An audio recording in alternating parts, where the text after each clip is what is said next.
What's going on, everyone? Jeremy here from the quartering, and I feel compelled to continue to update my viewers on the Brian Laundrie, Gabby Petito case, at least until we reach a logical, conclusion, which I'm hoping is, capture of some sort for Brian.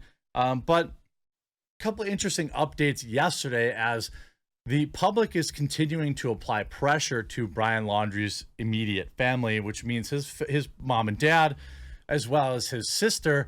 And there's starting to be some cracks forming as the family, in some cases, is turning on him, and the parents are digging in as more people suspect that the parents are involved in some way, shape, or form. Now, I don't want to say, 100%, but I would argue that it certainly looks dicey based on these new reports. So first and foremost, probably the biggest bombshell is that Brian Laundrie flew to Florida after Utah fight with Gabby Petito, Laundrie's Louisiana-based attorney says.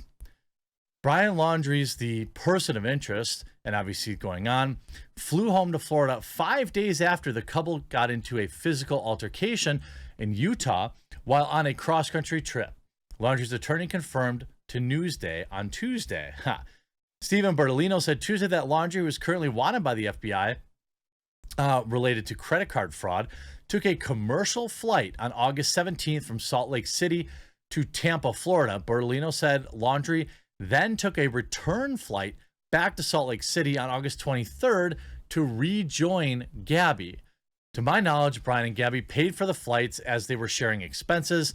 He said via text message on Tuesday, Brian flew home to obtain some items and empty and close the storage unit to save money as they contemplated extending their road trip.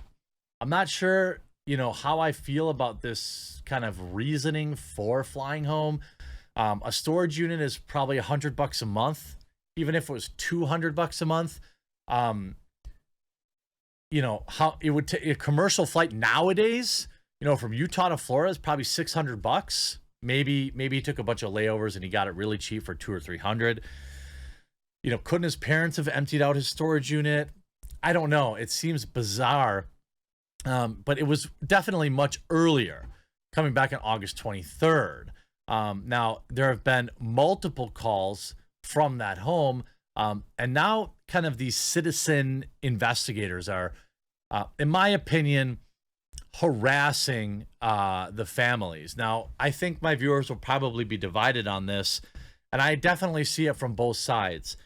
To me, everyday citizens with bullhorns harassing people, I don't think is productive, and I don't think it's I think it's kind of cringe, but I think I would probably change my opinion if all of a sudden that level of heat led to, Brian turning himself in.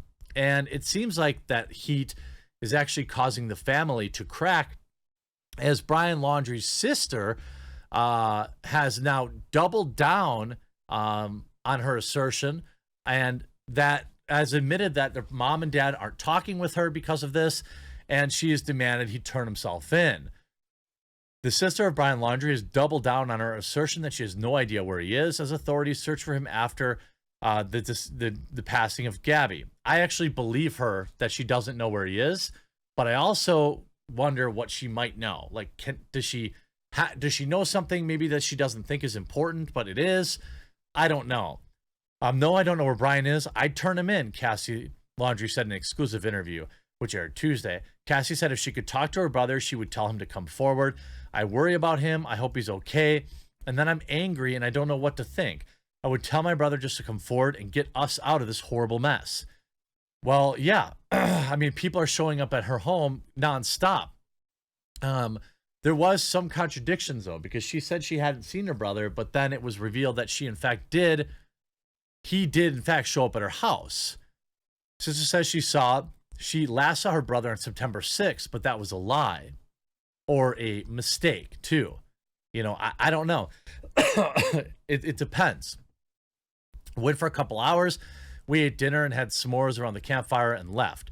There was nothing peculiar about it. There was no feeling of grand goodbye. There was nothing, Cassie said, of her last encounter with her brother, later adding that she was, quote, frustrated she didn't pick up on anything. She shared photos of her brother with a 5-year-old son and says that they were taken that day. It was just a regular visit. Brian's parents told investigators they last saw him leaving Northport, Florida home on September 14th with a backpack and told them that he was going to a nearby reserve. I don't even believe that. The weird thing with this is the case kind of cools off, and it's a little bit of a bummer. You wonder if any of these so-called tips that seem so solid were ever even real. Maybe the guy's like rotting in the Carlton Reserve somewhere. We'll never find him. At some point, you wonder if they're going to have to scale back this search for him. If he is still alive, he's going to need to rely on somebody. He's going to need to rely on, he's going to need money. He's going to need food and water. Now, he's a survivalist or he's trained, so could he just live off the land? Maybe, but it's not that easy. I suppose if he found the right spot and he had packed appropriately, bringing like fishing gear and trapping gear and medical supplies and water and, you know, purification tablets and stuff, it's possible. Now, he just left with a backpack, which isn't very much, and it might not even be, it might not even contain a tent. It's interesting now as the family, though, has started to turn on him. His sister asked, just come forward to get us out of this mess. The sister, we just ate for a couple hours. I started talking. I don't know if my parents are involved, she said. I think if they are, then they should come clean. This was in an interview that like somebody on the street was basically harassing them and they came out. Speaking, with protesters at her home, Cassie reiterated many of the same points that she's cooperated with law enforcement and is unaware of where her brother is. I tend to believe her. She's also told the people filming that Brian did not visit her house in Gabby's vehicle, but rather her parents' Mustang. She added that her parents aren't speaking with her. Now, that's a particularly interesting nugget. Why aren't her parents speaking to her? Maybe they're not speaking to anyone. Maybe they're not speaking to her because they're trying to protect her. We are just as upset, frustrated, and heartbroken as everybody else, she said on her front lawn in the video shared. I am losing my parents, my brother, and my children's aunt and future sister-in-law on top of this, and you're not helping. I would argue that, I don't know how I feel about these weirdos hanging out and harassing like a sister that clearly had nothing to do with it. I'm not sure that, Brian cares wherever he is, if he's even still alive at this point. I don't know. Is he under some bridge somewhere, self-deleted? It's difficult to know. Now, she took questions from a small group of protesters outside of her home and clarified some of the timeline of her brother's disappearance. I don't know. It was weird that he flew home to clear out a storage locker. Did he intend to do something to her when he came back and he needed to come back to get things right or to plan for something? I don't know. She writes, I'm in the boat where I'm getting ignored by my family and thrown under the bus by my family's attorney, she said. When asked for comment, Bertolino said, I do not represent Cassie Laundrie. Cassie's comments can only be attributed to the press twisting my words and hers, which were only given to clarify prior mischaracterizations by the press with the hopes of further sensationalizing a tragic story.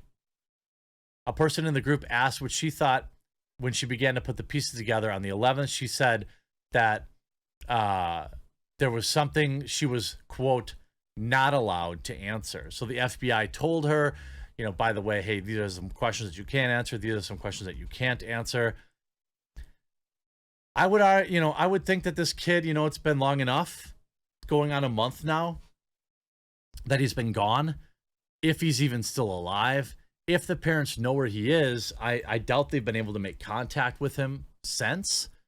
So on the 17th, he was already gone for a few days. So yeah, he's coming up on 3 weeks now. Is it possible? What do you think? Let me know in the comment sections down below. I'm starting to question everything, as so many of these like solid leads turned out to be nothing. I don't think Dog's lead really panned out to be anything. This Appalachian Trail, this hiker called 911. I'm telling you, it was him. Maybe it was. You know, maybe it was, or maybe this guy was just another attention seeker. He was acting funny, he said. I wasn't sure what he looked like, and I went and pulled up photographs of him. I'm 99.99% sure it was him. The dispatcher told Davis she would call her sergeant, but they never did. People, you know, I believe that he believes it was him, but this is a long way from Florida.